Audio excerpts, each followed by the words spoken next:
I spent 3 months running due diligence. We have some amazing friends in the industry who we, whether they're mentors or just leaders, and they were, called me up, I called them up. And at the end of the day, there is a stark contrast between what is out there currently, legacy institutions and systems, and what has been built here at Altruist. And clearly there's some bias now, given that I'm here in my statements, but I'm taking you back when I was being absolutely objective. And one conclusion we had, they say never judge a book by its cover, always go a little bit deeper. But I think when it comes to technology in the year 2025, and technology specifically in our industry, if it looks like something that reminds you of the internet of 2002, your client saying to you, oh, that's nostalgia, that's not good. It's not. That's not a good thing. And if you go down to our other advisor, Cliff, who's amazing and represents Gen Z, and the next, he's awesome, and the next iteration of investor, coming up the pipe, they won't even touch it. They won't even touch it. Millennials will deal with it. They'll think, oh, this is nostalgic. Gen Z, they will throw it in the trash can.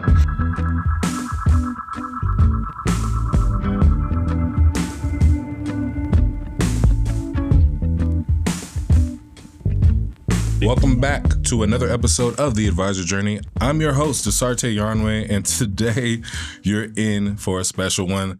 I got the co-authors of Money Together, Heather and Douglas Boneparth. Look at this book. I got one. This is for Will, but I'm so happy to have you here. Thank you. We're so happy to be here. Thrilled to be here. Why don't you introduce yourself to the advisors that are watching today? Sure. I'm Douglas Boneparth, the founder and president of BoneFide Wealth. We're a New York City-based wealth management firm that specializes in millennials and next generation investors. And I'm so lucky to be joined by my wife, who will introduce herself.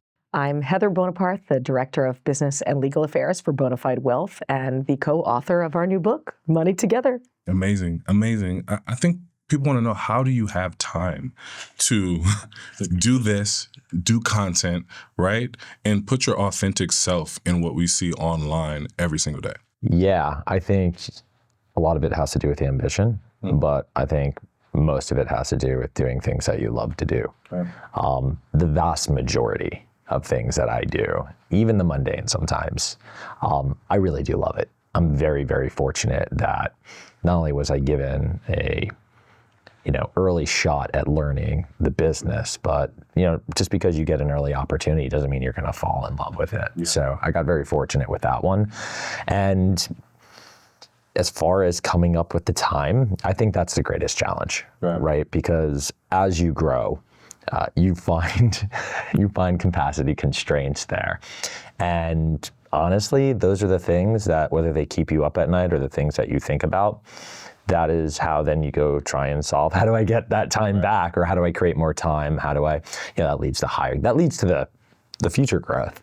So it's just this game you play over and over and over again. Absolutely. So I met you in 2019, and I always thought you were awesome. Back then, I was following your content, and we got to meet at WealthStack, now has iterated into Future Proof. And back then I was like, I love your perspective. I love your personality. And you share that with us via Twitter. Every single day. And I think you've grown a fan base and you've been presented opportunities like this.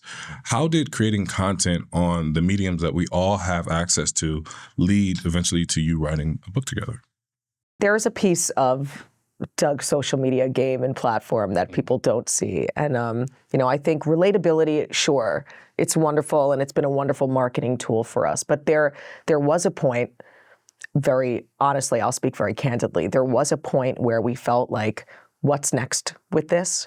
And when you grow a platform to the size that Doug has, you have to start to ask yourself, what is the responsible next step for this platform? What am I trying to say? What do I want to say that I'm not saying now? And what else can we do to really move the needle about topics and issues that we care about? Yeah. And Doug and I talk about that a lot. We always have. Even before I was formally in business with my husband, I've always kind of been in business with my husband. Absolutely. So that's always been part of the conversation. And I think with a little bit of tough love, we reached a point where we decided that this topic was something we wanted to tackle, that I was really passionate about, and that we wanted to tackle together. How it morphed into a book was a bit serendipitous. There was a point that Doug was actually speaking with our publisher a couple years back about a different book idea that we ultimately decided not to pursue. But then the timing just became right, and they had actually circled back around with us, and we just felt like the stars had aligned, and I was just joining the firm, and we said, this is the right time, this is the right message, it's the right topic, and let's use the platforms that we've built for the last however many years to really put this out in the world. Absolutely. I want to dive into Money Together. It's so personal, right? So personal. Can you tell me about that and how you were able to be vulnerable while matching it with expertise and advice for a lot of the clients and people that will read this book? I think that the personal story, that our willingness to share about ourselves, is what is going to make this book work. And I promise readers at the start, and I promised them in our social, I said, hey, I air myself out first. Like, we'll go first. And that's very, very important. And I think that's also a piece of how Doug treats his practice and the firm, and saying, like, I'm relatable, I'm in the trenches with you. This is how we formed our client base. And it's also, I think, how when you're a couple sitting down to talk about money, it's an inherently hard thing to do. I mean, it's so... I think it's the hardest. It is the hardest. Perhaps the hardest thing to do. And so what we really wanted to do was to model that first, model that in the book, and give people, not only through our story, but through so many other stories, like a frame of reference and a reference point to just say, like, oh my God, that's me. That little sliver of that story is me. Like, of course, we all live our own life and we all have our own lived experiences, and no two are exactly the same. But we really, really felt that we needed to provide that relatability and give people a window into seeing our similarities, so that they can take pieces of that story and apply the lessons to their own lives. You know, we talk to a lot of advisors here, right? And one of the things that I see advisors that are really good at marketing, quote unquote, doing is they take themselves sort of out of it and they highlight the issues of their clients. They say, like, hey, you might be struggling with this, right? But you don't have to, right? I want you to see yourself in the content that we create, because we understand. And I feel like many couples, many people that have been in marriages, whether early or decades long, can probably see themselves in some part of this book. The question I want to ask you is, how did you get the confidence to just air it out like that, right? Because oftentimes we want to wear the makeup, we want to put the veil over our face, and we want to present our best selves, especially in something like a book that maybe thousands or millions of people are going to read. But instead you're like, that'd be great, right? But instead you're like, I'm going to tell you, you know, because we all have these issues and we all share them. Sure. I was a journalism major in college, and I think at one point in time, I always thought that I'd be telling only other people's stories, but telling stories was always incredibly important to me, and using those stories to change lives and to help people. It's what led me from being a journalist to becoming a lawyer. But the experiences with money that I've had in my life are unique, and I do provide a unique perspective. And I felt like in this instance, that unique perspective was important and specific, and not because every piece of it will be universally received, understood, or even agreed with. I speak to the points of privilege in my life growing up, and I speak to the points of trauma in my life. And I think it's just really, really important to show, even if I'm a flawed character, to show every piece of that. Again, just to model that behavior. Yeah, it's scary. It's scary. I go to therapy. Yeah, me too. Shout out to therapy. Same, in the same mode here. So one of the things that advisors sometimes have trouble with is like making advice human. And I feel like you do that very well in this book. Your writing skills are impeccable. The advice is impeccable. Like, take me through your mindset as you were trying to think through some of these issues to help people through this book. Yeah, absolutely. So here we have a topic that's incredibly difficult to talk about for two people in a committed relationship. And, I've recognized long ago that as much as we love personal finance, and you and I and the three of us and everyone in this office for the most part could probably nerd out about personal finance, That is universally not the case across the world. Like, this is not something people are good at. And we can get into why that is, and lack of financial education, or it wasn't there when you were growing up.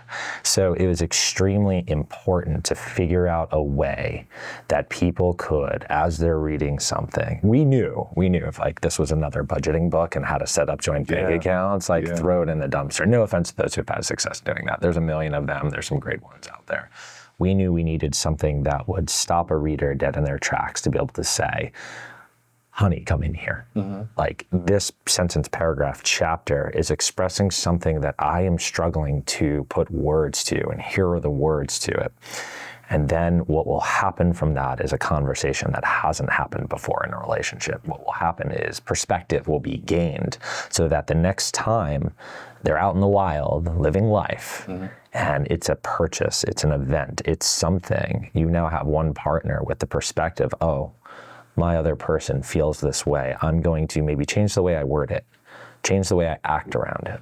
These are the catalysts that we want that would ultimately improve people's lives and relationships and marriage. Literally, if it's a sentence, if it's a chapter, maybe it's the whole book. Yeah. But you will find yourself in there. You will find that, Heather said the word relatability, that has become the key word for what we do in practice, what we do in our writing, in our content, whether it's some silly joke on Twitter, whether it's the joint account, someone is gonna get a laugh that's relatable. Why? Why did I laugh? I don't even know what this is about. Let me learn about that. And that's kind of the universal approach that I take and we take when we create anything that we want to put out into the world. Absolutely. Doug, you have a way on Twitter to stop the scroll.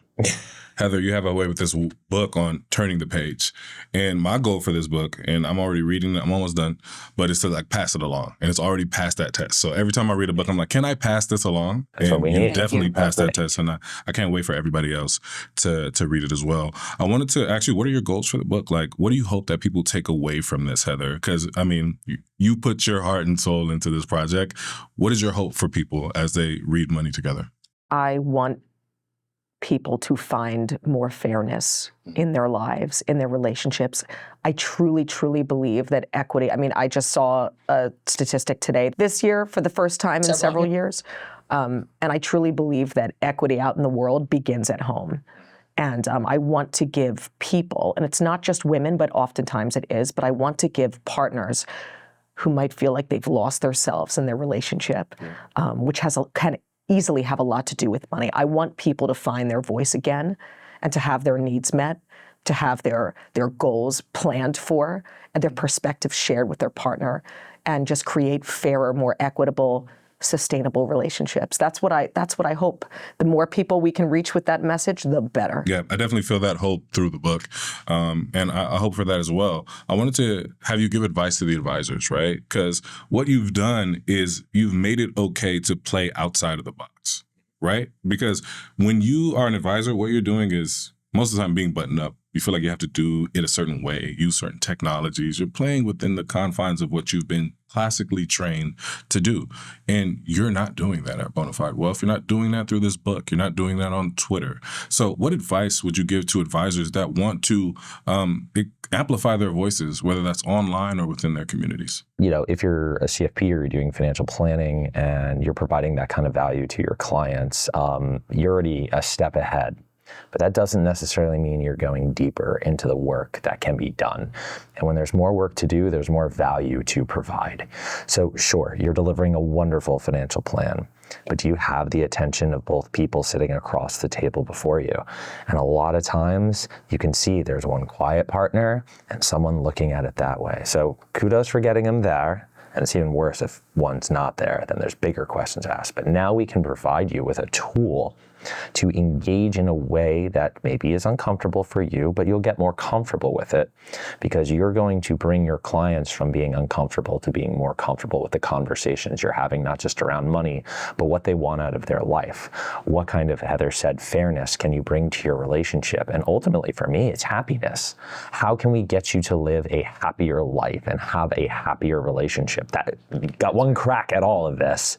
You're going to do it being miserable, please don't. Let's find ways to bring that joy into your life, because you are communicating, and this whole book's about communication, right?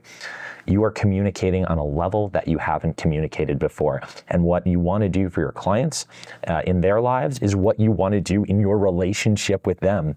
When you start communicating on new levels and providing new value propositions or new layers of advice, you deepen the relationship, you lengthen the relationship you have with your client. If you're looking to manage more money, if you're looking to get referrals, if you're looking to grow, here you go. Go there with them. Right? Make their lives better, make their lives happier, because I think achieving financial goals is great, but you got to do so in a pathway where people are happy. And you're going to get there a lot more effectively and more efficiently when everyone's on the same page. Absolutely. That was a beautiful answer, but I'm going to ask you the same question in a different way. Now, my wife is my biggest fan and I'm her biggest fan, right? She'll tell the story better than I can. So what have you seen Doug do well in terms of communicating online? Because I think advisors are inspired by that, right? The fact that you have the gumption and the confidence to play outside the box, and they're looking for that confidence. Now, you said a good answer, but I think you've watched for a while before joining the firm, and you probably have a different and even more compelling answer. Well, Doug is a bit self-deprecating online. I'll take it in that direction. But I think that humility is what makes him so charming, so likable. And again, to this point of like, what? No, but it's true. It's true. And so for me, like the thing that I've loved to watch is these, as I used to call them, the internet friends turn to real life friends, because they realize this is a good guy. This is a good guy. Putting marketing aside and getting clients from doing social, I think that Doug's place in this industry has come from him being a likable guy who's willing to put himself out there in a certain way and to turn things that, like he said, are sometimes mundane, sometimes boring, sometimes incredibly stressful into he brings levity to the moment. And I think more than ever, we need that levity. You know, Doug has shined in some of the darkest moments over the last 5 years, truly. Doug's Twitter took off during COVID. You know, Doug has brought levity to difficult times, and that is a superpower of his, not only online, but with clients, with friends, in our family. That's who he is. Amazing. I felt the togetherness in both of those answers. That was amazing. So I was actually talking to Niall Bayer, who was a guest and the CMO of Future Proof, about you when you made the announcement that you were coming to Altruist. And he said the same thing, Heather. He was like, great guy. I wish the world from. He's awesome. So it's true. Sometimes just being that servant leader, that good person, it makes a difference, right? In content and beyond. But I wanted to talk about the Altruist announcement. Yeah. Talk to us about it. Congratulations. Welcome to the family. You two are officially Altruist. But what went into that decision to say, hey, we think this is right for us, but more so right for our clients? Well, it starts at the top and on its way down. I have yet to meet someone in this organization that hasn't put a smile on my face or doesn't look like they really want to be here. That is a great leading indicator. Yeah. But it starts at the top. Jason, when he caught some news about some seismic shifts in our profession, reached out and, in a very tactical way. Of course. Asked me, oh my goodness. And he was the only one to reach out. Whether that's because everyone thought Doug's doing his thing over here and, he's completely independent. It actually was not the case. So when our affiliated broker-dealer, even though we were our own RIA and using their platform in a number of ways, decided they would be acquired, it kind of presented this opportunity. So Jason reached out and said, hey, would you give this a fair shake and give it a look? And I said, absolutely. Out of respect, I've known Jason for years and love everything he was doing. But now we were really in a position to where we have to make some decisions, big decisions. Not every day you have to think about who your custodian is going to be. And from that, just about every other piece of technology your firm is running. So we gave it a fair shake. We gave it a look. And what's interesting is we go to these conferences. We just came from Future Proof, and you can go there and see every piece of latest and greatest technology and every vendor and every service available. And I'd take a look. I'd be like, oh, that's cool. Because I'm not making any changes until now. So for the first time since starting the firm nearly 9 years ago, even longer if you consider how long I've been affiliated with my prior BD, this was the first time I really had to run due diligence on everything we would be using. And at first I was like, this is a very inconvenient time for this to be happening. We're trying to get this book out in the world. Growth has been good. The practice is flourishing. The last thing I needed was to literally transfer every... Well, but remember what I said too? When we sat there, when we heard about the announcement, I think we were taking our kids, we were out to ice cream with our kids. Yeah, we had dinner out to ice cream, and you said, we are not changing it up like that. Yeah, I was gonna. No, I said we should change it up like that. Ooh, see, we got a scuffle here on the podcast. No, but I think what we ultimately realized, the point was, what we ultimately realized was that opportunity, like this was an opportunity for us, right? Correct. To further. Correct. We agreed that, we agree. I was trying to cut you off. You're 100% right. We agreed, no matter where we were in that moment, trying to figure out, which way it was so fresh, we walked away from it, although I think emotions were high. We walked away knowing that it was an opportunity. And at the end of the day, when we got the facts and we knew what was going on, we would explore how to maximize that opportunity that was before us. So with that being said, and I'll try and shorten this up of how we got over to Altruist. We, I spent 3 months running due diligence. We have some amazing friends in the industry who we, are, whether they're mentors or just leaders, and they were, called me up, I called them up, and at the end of the day, there is a stark contrast between what is out there currently, legacy institutions and systems, and what has been built here at Altruist. And clearly there's some bias now, given that I'm here in my statements, but I'm taking you back when I was being absolutely objective. And one conclusion we had, they say never judge a book by its cover, always go a little bit deeper. But I think when it comes to technology in the year 2025, and technology specifically in our industry, if it looks like something that reminds you of the internet of 2002, your client saying to you, oh, that's nostalgic, that's not good. It's not. That's not a good thing. And if you go down to our other advisor, Cliff, who's amazing and represents Gen Z, and the next, he's awesome, and the next iteration of investor, coming up the pipe, they won't even touch it. Yeah. They won't even touch it. Millennials will deal with it. They'll think, oh, this is nostalgic. Gen Z, they will throw it in the trash can. And as we looked at Altruist and other providers who got the message of what UX and UI need to look like and what technology should look like and how it should operate in the context of your practice, because our clients aren't going to see 98% of the stuff that we put in. They're not going to see our CRM system, right? But they're going to see Altruist. They're going to see that. And that became kind of the mantra, like, what's it look like? We are going to judge books by their covers, because at this stage of the game, if it don't look that way, it ain't going to be good. And we started crossing vendors off the list. So, and one layer deeper than that, I think we both felt like our values and our clients' values should match the values of where we go. This is a seismic change. This is why I have Heather around here. This is a seismic I give layer change. 1, she goes right to the next layer. Right, and at the end of the day, we felt that. We felt that this move, that Altruist, is aligned with our practice, with our values, with our clients, and where we want to go. Can I ask you a question? Because advisors will be in your position, but everyone doesn't jump at the opportunity. This is what happens. They say, hey, well, switching costs might be too high. Does it integrate with my current tech stack, my CRM? How are our clients going to feel? Are they going to feel like we disrupted them because now they have to repaper and do these things? Talk to me about how scary or how simple that was for you. Because I think we build up stories in our mind. I mean, I've done it. I've had to move stuff to Altruist as well. And you think about it like, everybody's fine. Why move? I think, listen, I've been doing this 20 years and fortunate to have a really early start. So, and beyond that, like second generation CFP, I've been looking at advisor technology since the early 90s. Like, I'll tell you some stuff people won't even understand existed back then. You know what Lotus Notes is, or Domino servers? You do. Kids today have no idea. In seeing this evolution of where things have gotten,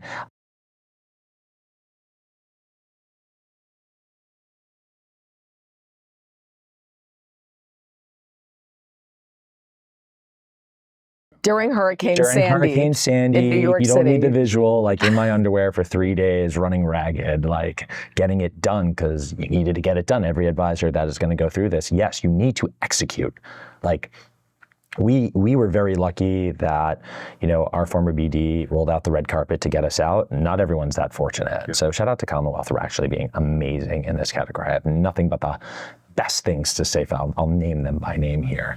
But the trauma was real. I mean, I remember, when the powers turn off, when the access is denied, and you are getting and this will be a lot of advisors making any change out of their current habitat, whether it's Altruist or otherwise, that is clearly a very scary thing. So much so that, all I could remember was what that time was like 14 years ago. Now, what I can tell you we're almost at the end of this, but what I can tell you in being in it right now, I mean, we're talking as this is happening, as this transition is happening.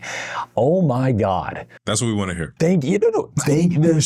For real. You're talking to someone who's been doing this forever, had so much trauma around it, was dreading this. I vowed to myself I would never do that again. Yeah.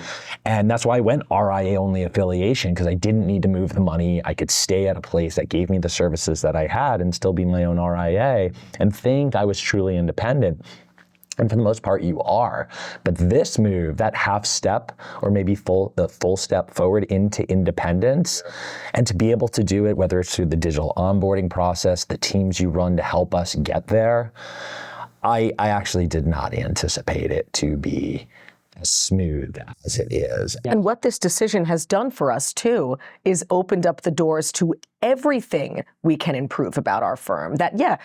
Sure, status quo is what is simple. It's what's easy. And it's what's safe. And when you're growing fast, that's what you want. You don't want to make those big changes while the growth is happening. You don't, but once you kind of start, then it opens the floodgates of saying like, well, what else can I improve? Yeah. And we've had and only gained so much confidence through this transition that we know everything we're doing is the right thing, and it feels so good. But yeah, of course it's scary. Yeah. But I'd also put this out there. It really depends on what advisor we're talking to. Like if you've come from the wirehouse world or a world where, you have not been the operator, right? Like I think we need to be reminded there's folks like me who've been operating a wealth management firm like since birth. Like I love it. This is my jam. I love operating a practice as much as I love being the advisor. I know there'll be a day you can't do all these things. That's what growth is all about. But there's going to be a lot of folks going from, intrapreneur to entrepreneur, or from just advisors or, hey, everything taken care of. Like I need to worry about these things right now. I will tell you it's worth it. I will tell you there's no other way you should be doing it. That's obviously biased and silly. There's so many ways to go about it. But if you're going to do it, again, the stark contrast between where we were a little more than a decade ago and where we are now in this experience, it is mind-blowing. And let me be a little bit more specific. Our first client over in the transition was my mother. Really? 69 or 68 years old. Yeah, don't do that to I won't do that to her. 68 years old. Did the whole thing on her phone. Woke up early in the morning. She was the first one 4 minutes after we sent the email. We always say it takes a couple of minutes. We were she called me up. Flabbergasted. Or texted me or called me up. Said, I'm done. I think I'm done. I got it done. I looked on the back end. It was all correct. And I said, holy crap. If my 68-year-old mother-in-law, and by the way, she didn't call up to tell me, oh, this is great and so easy. She was trying to find like something wrong with it. Yeah. Just to give me a hard time. Like that was her mission here. So thanks, Ron. It's so good. It's something. And she did. And so I'm like, if that's the tone we're setting for getting 600 plus accounts over here over the next 40 days, wow, I'm bullish about what's about to take place. And here we are, 3+ weeks in, and we have not had, a client say to us like, what's going on here? Yeah. And there's a bigger, more promising, I think, message in that. And that's accessibility. Yes. And that is a very, very important thing for us. And so, yeah, we joke and we're laughing, oh, my mom could do it, whatever. But like this, we now have such access at our fingertips, and our clients have such access and visibility at their fingertips that it's just like we're just so excited. So promising. We really do. And I joke and I say that's what we want to hear, because I feel like when you're doing the right thing, people can see themselves in a book like this, right? They see themselves like, you know what? Heather spoke to me through this. And when you have that trauma that you talked about earlier, and you go through our process, you can say that was alleviated. It's going to be okay, right? So that's always what I want to hear from advisors, because I feel like they're seen, they're heard, they're known. And because of this, they know that we're going to work to make it even simpler as time progresses. So we appreciate you. We appreciate this book. Before I let you go, I have a couple more questions. Working at the firm, that big change, working together, money literally together. How has that been? It's been good. It's been good. You know, I think we're in a much, it took some adjusting. The first year was very hard. So I spent over a decade as a corporate lawyer, earning a W-2 salary. That was probably the benefits, the security, the comfort, all of it. The routine, you know what you're doing, you know? And I really had to unpack a lot about my own self-worth that I was tying to not just my title in my past life, but also just like earning that separate income. Contribution. My idea of what it meant to contribute to my family. I had to re-examine that and turn it up upon its head. And so, it took a while. Like I for the first year, and I'm not ashamed to admit this now, but like I had this idea that I had to replace my salary dollar for dollar within the first year somehow, whether that was through like brand partnerships for Douglas. No real idea what that meant, but I just had this idea that was the only way I was going to add value, or else I should go back to work at another company somewhere. That was so misguided. That's not how entrepreneurship works. That's not how building a business works. I know the value that I add to being here.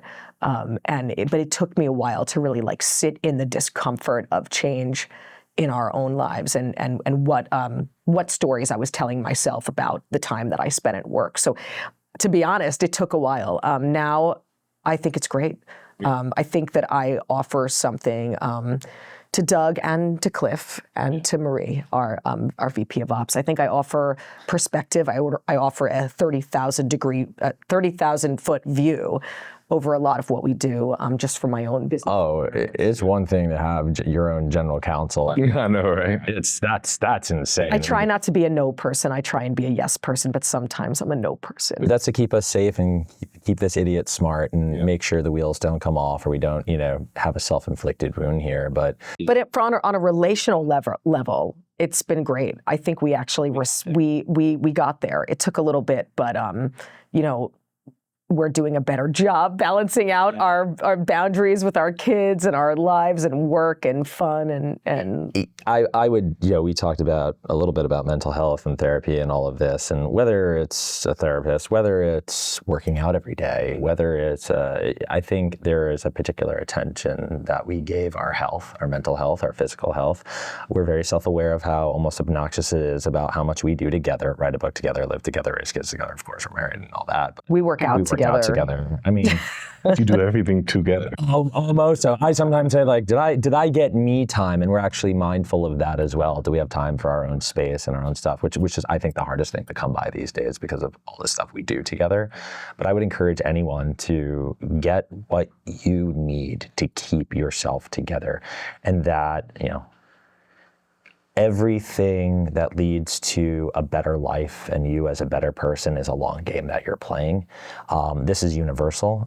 Financial wealth, your own health, consistency and discipline are the two things you need to have to do that. And for human beings in a very immediate gratification environment of social media and the internet and everything you see around you, we get lost in that noise. And if you can just do the hardest part of consistency and discipline in your life, particularly in the context of this book, having those conversations. Like if you're having quarterly money conversations with your partner, that's 4 a year. You do it for 2 years, that was only 8. You're gonna get really good at talking about money after 8 times. We've been getting up back on track from where we were. And you'll see in this book how we distanced ourselves. It's been 3 years now. That's at minimum 12 cracks to sit down and really do money together and really talk about what our goals are. And you'll find ways and techniques and all those, great conversations to have here. But consistency and discipline, in 5 years, we would have had 20 of those meetings. And that's how you get good at something.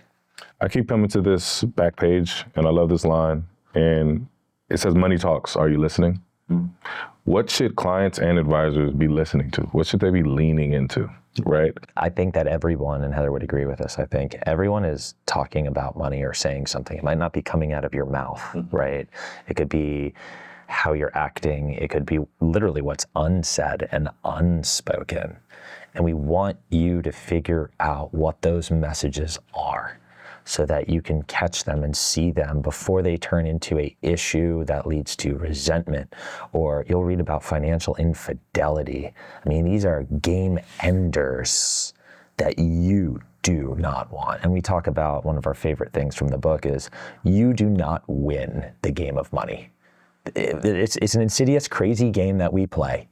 You have to play it. There's really no opting out, right?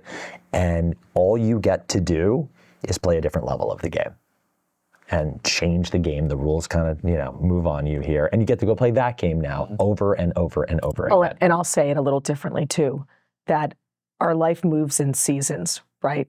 So like right now for Doug and I, this is a season of ultimate togetherness, max togetherness. That may not always be the case. You may be in a tight season in your family. You may be in a season of, or as I call it, the high touch years of parenting. That is a very difficult season, but the seasons end, a new one begins. And so I think that perspective is super, super important too, because we want to help people get from one season to the next. Amazing. Doug, Heather, I really appreciate you. If you're listening to this podcast, go get Money Together. You can pre-order it right now. Anywhere. Anywhere books are sold. Anywhere books are sold. I appreciate you so much, and I'm so happy that you are both altruists. Thank you for listening to this episode of the podcast, and we'll see you again on the next one. Thank you for listening to The Advisor Journey by Altruist. Brokerage-related products and services are provided by Altruist Financial LLC, a member of FINRA/SIPC. Results may vary. Altruist and its affiliates do not provide tax or legal advice.